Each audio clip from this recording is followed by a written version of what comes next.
مومنو، میں تم کو ایسی تجارت بتاؤں جو تمہیں عذاب علیم سے نجات دے؟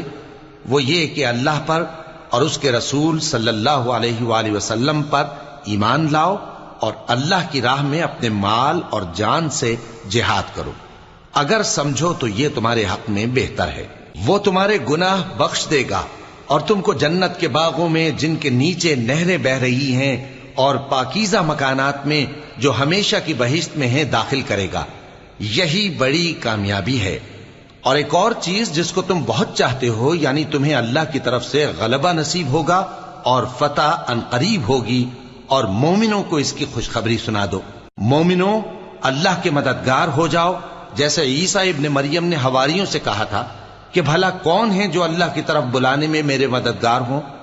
حواریوں نے کہا کہ ہم اللہ کے مددگار ہیں۔